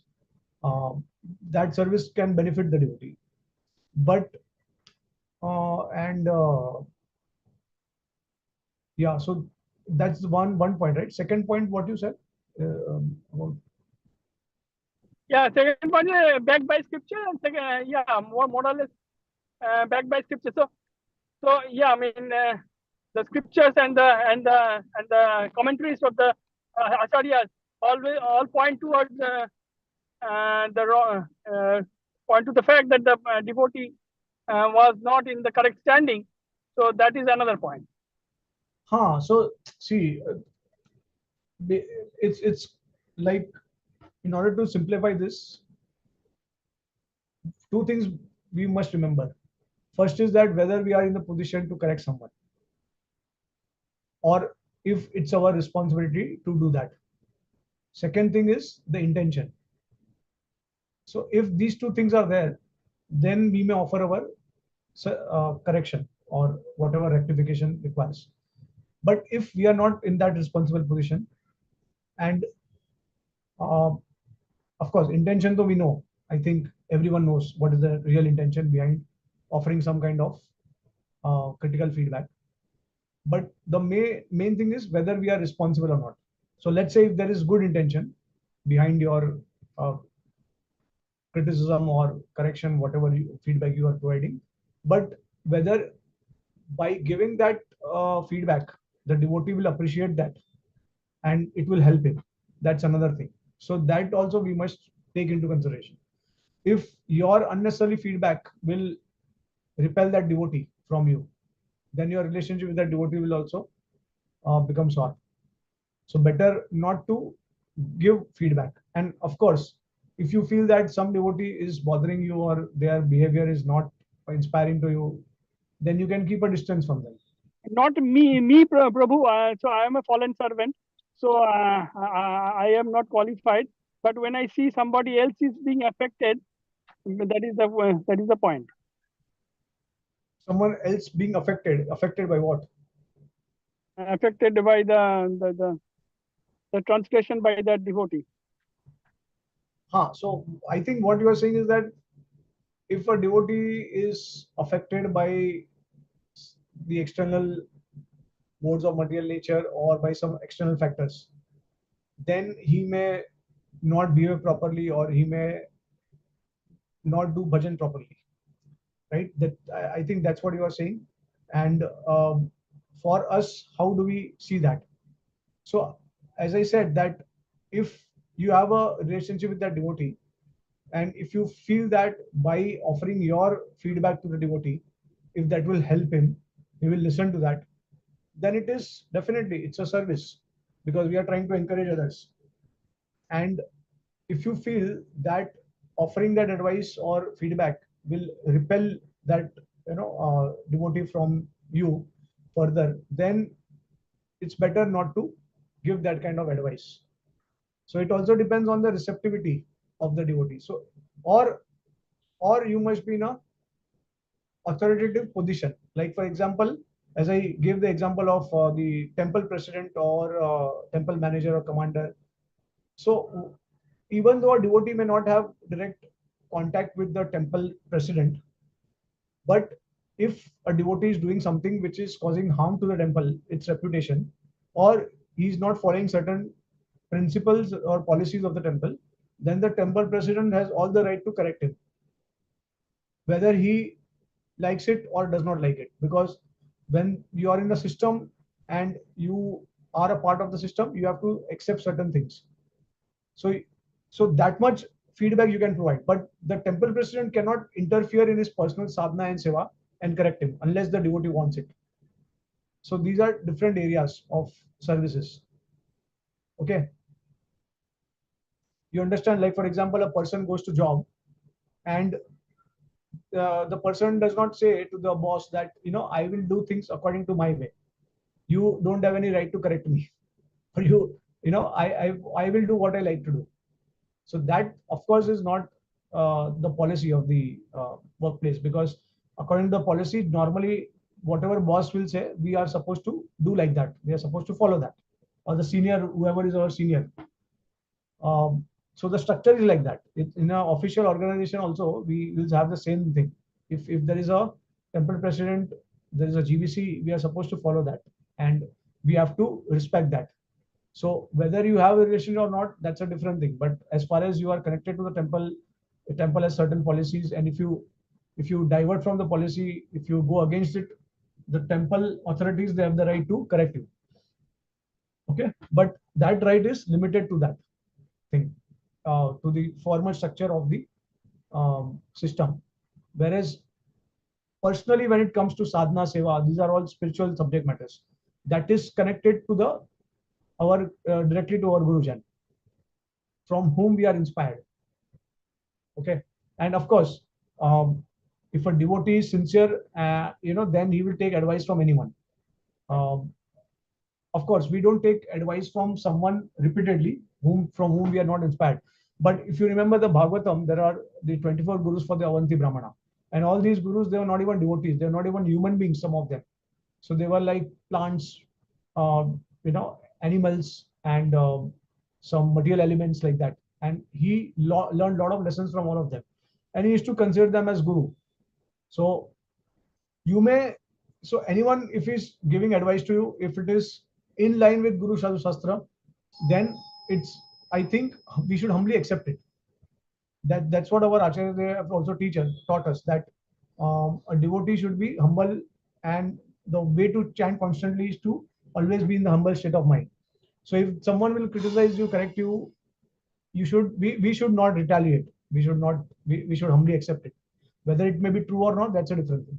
Whether we are supposed to follow or not, that's also another thing. Like for example, some senior devotee may come and tell you that, okay, Prabhu, you are not doing this properly, or you should do this. But then you know that your guru has told you you have to do like this, or you know that you are supposed to do it like this. So you may accept that advice mentally, but you may not follow that externally, because there is a conflict of advices, and whatever your gurujan says, that is the foremost. So you have to follow that. Rest all other devotees, they have different opinion, they will say certain things to you. So you can humbly say, okay, he's teaching me something for my benefit. But then following is a different thing, taking is a different thing, like that.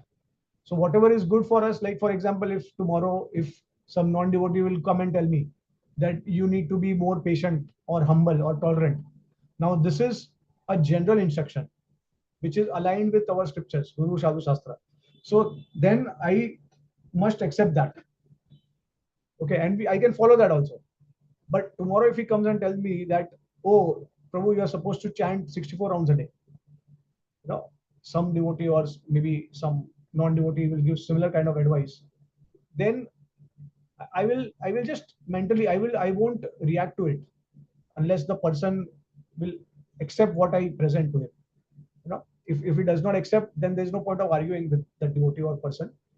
I will mentally say okay, but then I will continue with my own thing, because I know that that is not the current instruction that I'm supposed to follow. So all these I think subtle things are also taken into consideration. So it is not so easy. I mean, you need to figure out many factors are involved.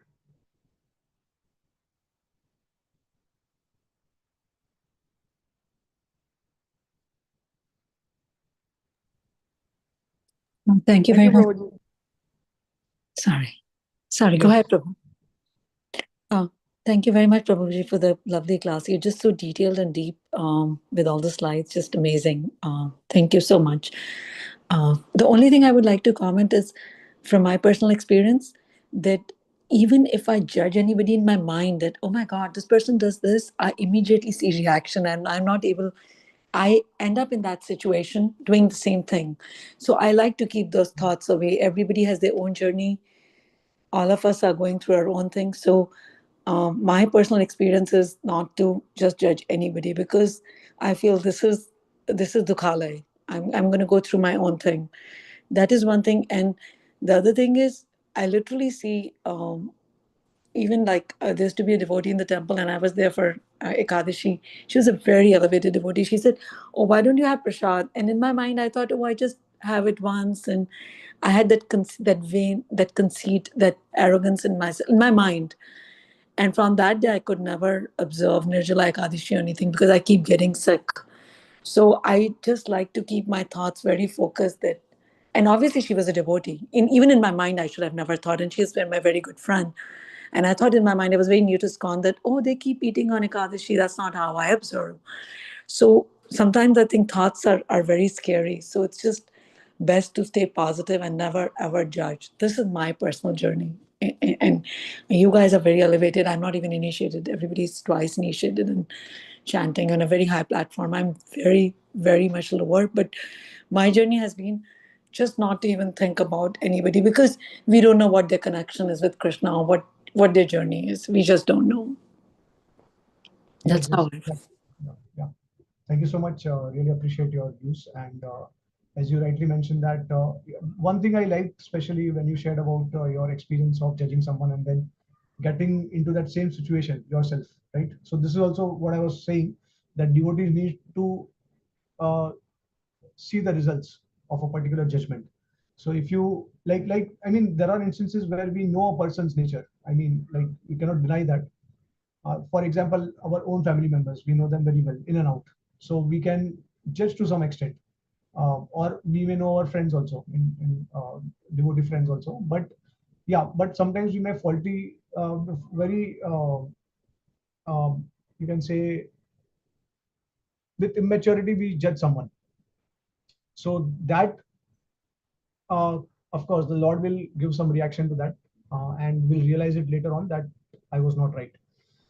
Yeah, so that's right. And of course, it all depends on our position, whether we are supposed to judge someone, and that whether that judgment is going to help others, and whether we are the ones to rectify them, right? So these are the factors which are very important.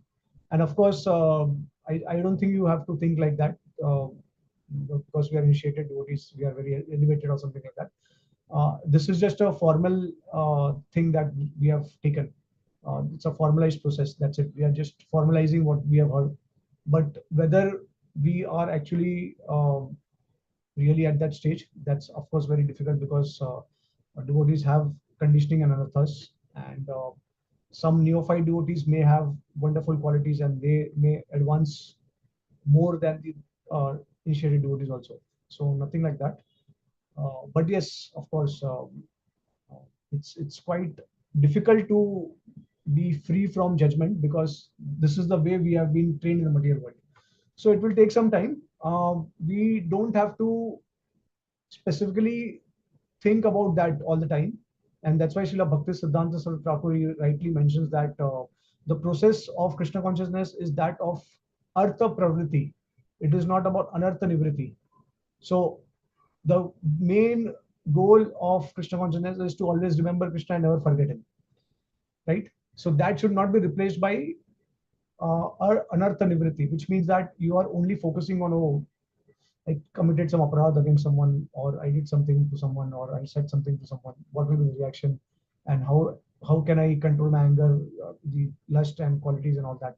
So that focus should not divert. Although we acknowledge that we have certain material conditionings, we have some anarthas, but the more we are engaged in direct limbs of bhakti, I think the more we will start uh, we will start ignoring all these things automatically, and will become more serious and focused in the limbs of bhakti. So Shravanam, Kirtanam, Smaranam. So basically the goal is that we remember Krishna. And one thing also, the Lord is also very merciful. It does not mean that if we are committing aparadhs by mistake. That's why, see, in Kali Yuga, everyone is a Sudra, technically. And Sudra means that we will have the tendency to correct others, to judge others. And we ourselves are fallen. So that's a part of the process. We need to acknowledge that is going to happen. But of course, the desire is that we should reform ourselves in such a way that we don't do it on a regular basis, and ultimately we stop it. And then we also have faith in the mercy of Srila Prabhupada, our Gurujan, and the Lord, that they are extremely merciful. What they are basically saying is that be very cautious about the major things that we are doing in bhakti. Basically, the aparadhs which are envious in nature and intentional in nature, in order to defame someone. So we need to be careful about that.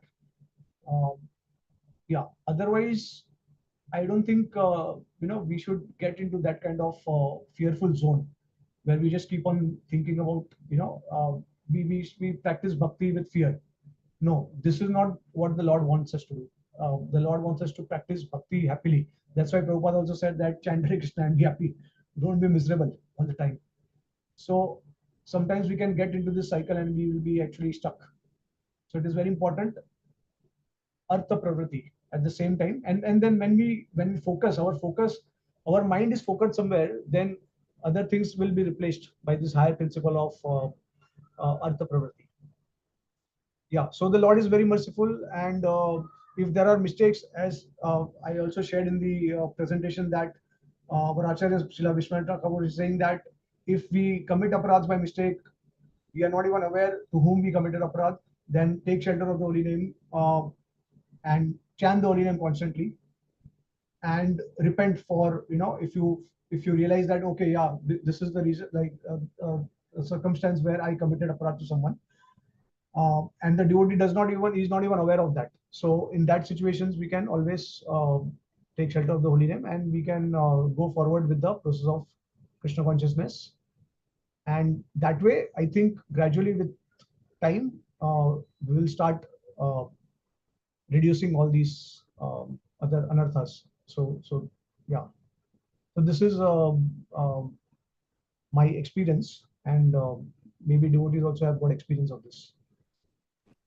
Oh, thank you very much, Prabhu. You really helped me a lot, because basically you're saying striking a balance. It's just not that we should be so fearful, and like you Yeah. said, chant be and be happy, and like from the whole class, how you said in the line of sadhu shastra and scriptures, if it is so, we should follow that. So yes, thank you. Basically, you're just saying strike a balance. It shouldn't be always being fearful and Yeah, thinking. it should not be fearful. The experience should not be fearful experience, because Yeah, the Lord is not a dictator. yeah, He's the supreme merciful Father. yeah. So, and one more very inspiring quote by Srila Vishwanath Thakur. He says that the Lord will punish the devotee not as a matter of giving reactions to us for our karma or for any kind of aparadhs. It is mainly for our rectification. That's it. So there's a difference between punishment and rectification. So rectification is given to our own people so that they improve, and uh, punishment is given to those who are not related, right? And it is just that they are facing their own karmic reaction. But in case of devotees, they are directly under the purview of the Lord's restoration. So the Lord, in any circumstance, whether we commit aparad or not commit aparad, we will face reaction uh, by the Lord directly, and just arranged by the Lord. And that's why it is said that when the Lord tests a pure devotee, it is for his glorification. And when the Lord tests a neophyte, it is for his purification. So that much faith we should have that the Lord will purify me. It's meant to, for my own rectification. And of course, we also realize that everyone is very dear to the Lord. So we need to become more respectful and careful in the dealings. We need to we have to be very sensitive in the dealings. The more sensitive we become, the more we become dear to the Lord, because everyone is very dear to the Lord. So that way, like we have the philosophy at the same time, we should happily follow the process of Krishna consciousness.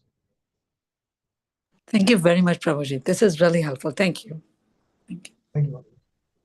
Thank you, Prabhuji, for this wonderful class. And what about if somebody else is criticizing someone? Then how do we handle that? Oh, yeah. So I think I forgot to address that. So our acharyas, they say, and scriptures also say that there are three ways to react in such situation. If one criticizes other Vaishnavas, then one should kill that person, right? This is, I think you must have heard this, that one is supposed to kill that person, or one is supposed to cut the tongue of that person. Um, Otherwise, one is supposed to counter them in argument and make them understand that what they thought is not right. So you have to defeat them in argument. And the third is that altogether you have to leave the place. So for the Kshatriyas, the first process was recommended in the previous yugas, because Kshatriyas were warriors. So they could kill someone, or they could cut the tongue of a person. But of course, that is not recommended for devotees. If ISKCON devotees, they start doing this, then you can just imagine what will be the impression we'll give to the world. So for us, when we hear about criticism of other Vaishnavas, then we are supposed to defeat that person in argument. If we also have that kind of confidence, and we can logically dismantle the arguments of that opposing person. And if we cannot do it, then we just have to close our ears and we have to run from that place. We should not hear that blasphemy. And then, so this is one example of one context where you hear blasphemy of advanced devotees from outside people. But then there is another context where devotees come to you and they start sharing with you your experiences dealing with other devotees. Okay, so now Rupa Goswami also mentions about in the Nectar of Instruction, he says that one should reveal one's mind in confidence to others. So again, when you talk about other devotee, when you say that you don't have a good experience dealing with them, and this is what happened to you, and this is what they did to you, so it has to be done in confidence with another devotee, and your intentions should be pure. It should not be diluted with any other motive to defame the devotee or to bring him down.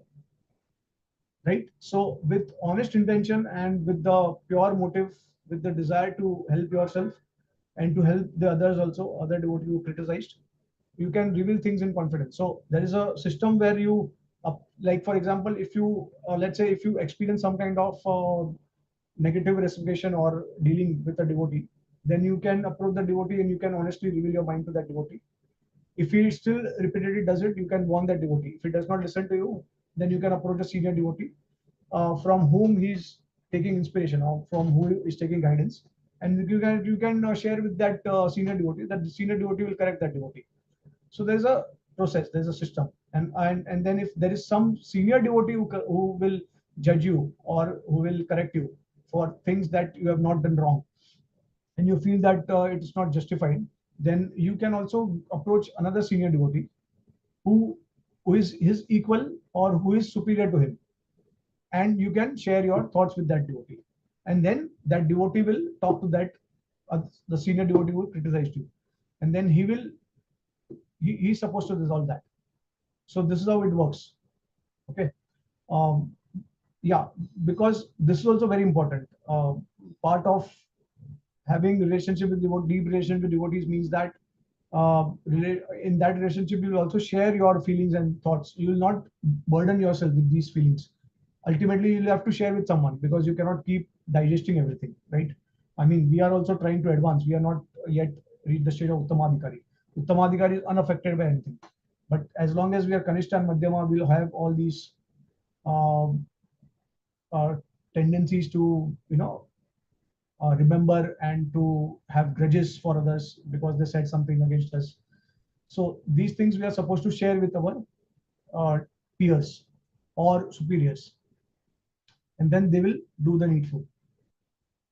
If we need some correction, maybe we have faultily judged a devotee. I mean, like let's say for example, if a devotee corrected you, and you felt that okay, this is he's judging me, but then if if you think that if you are in his position, the platform and the position from which he's advising you, if you are in the same position, you may have done the same thing. Then a senior devotee will tell you that Prabhu, see, you have to understand from this point of view also, and you are wrong in this situation. So then you have to rectify your mentality. You thought you are judged, but you are not judged. It is actually a natural process. You would have done the same thing with others also, right? So all these things are like very like they are all, I think, case to case. It all depends on circumstances, individual circumstances and details. Yes, Prabhuji. Thank you, Prabhuji. And the in a milder form to non-Vaishnavas also, we need to be in a similar handling it in a similar way, right? Main reason, like you said, is the intention behind. And sometimes we just, lighten ourselves in confidence. Just Yeah. the intention should not be negative. Yeah. Thank you, Prabhuji. I think most of the devotees they get affected, to be honest, and it is absolutely all right. In fact, Prabhupada as a Uttamadhikari, of course, he had stepped down to the Madhyamadhikari platform, but Prabhupada also was affected. If you see, when Prabhupada was dealing with his god brothers, Prabhupada criticized them so much. If you read his letters and purports, in the purport itself, Prabhupada has criticized the god brothers like anything. But at the end of his passing away, he felt very repentant and he was apologizing to all his god brothers. And he was saying that I am not qualified, I'm not fit, and I criticized so many of my god brothers. So basically, what Prabhupada was doing is he came to the platform Madhyamadhikari, and at the time of passing away, he again came to the platform Uttamadhikari, realizing that he is the most fallen, right? One thing is that because the entire process of that of ultimately realizing that we are all persons, we are individuals, right? This is not a Mayavadi process where everything is one. We all become one, and there are no feelings, there are no emotions. When you have personalities, they will have feelings, emotions, but these feelings and emotions should be purified. It will always be there. You will always get affected, but then you have to purify those feelings. So I don't think anyone can say that I'm not affected by this that and someone is impersonal in nature. But it is like uh, they may understand that this is not the right thing, but they may not say, they may not express, and they are not affected in their constant chanting or constant service to the Lord. So that way, but of course that because we are humans, we are personalities, so their feelings are always going to be there. So nothing wrong in that. Yes, Prabhuji, when we've taken this body, and especially in Kali Yuga, right?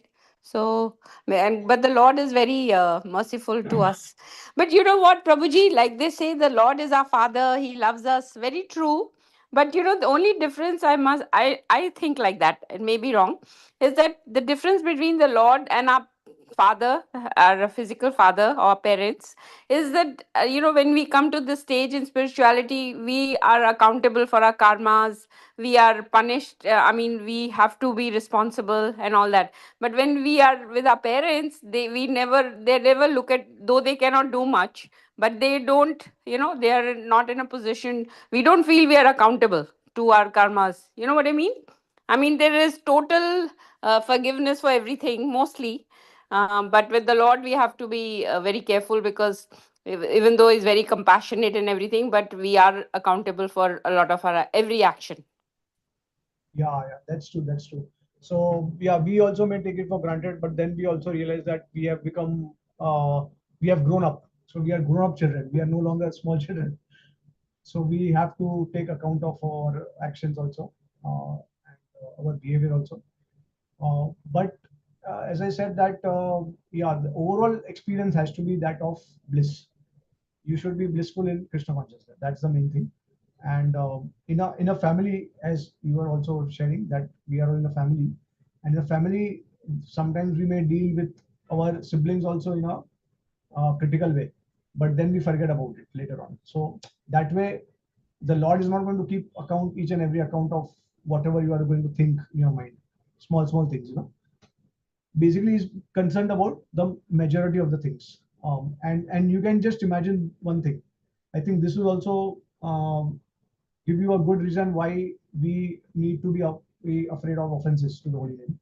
Is because, let's say, Chaitanya Mahaprabhu, one can say that Mahaprabhu was the most magnanimous form of the Lord. Then why he didn't neutralize the offenses also? Like, he gave everything to us, the topmost to the lowest, and he very mercifully gave it. Instead of taking millions of births, or instead of taking multiple lifetimes in order to reach Vaikuntha or Goloka, that entire thing has been condensed to, it can be done in one lifetime also. Then why not show more, even more mercy, and say that, okay, don't worry about the offenses also, I will take care of it. Now what will happen if this thing will happen? If Mahaprabhu says that, okay, I am I don't expect that devotees will follow any um, rules in terms of offense to Lord. The offenses are all removed. What is going to happen then? Can you imagine? Yeah. Everyone will become critical of each other. Everyone will start. So it will become a violent movement. We'll all start physically abusing each other, verbally, physically, everything will be done. Because we are already coming from outside world where everyone wants to be the master, and in the same moment when we come, in the spiritual circle, when we come, we'll have the same tendency to become the master of everyone, right? And to say anything, to do anything, whatever we feel like. So this is how we can actually deduct that why offenses are still there, why Mahaprabhu has not removed offenses. It's actually to make us realize that everyone is very dear and we should respect everyone. That feeling of respect will only come when we realize that there are serious reactions to offenses. Does it make sense? Yes, Prabhuji. Thank you so much. You really understand the question also very well from a practical point of view. Hare Krishna. Thank you, Prabhuji.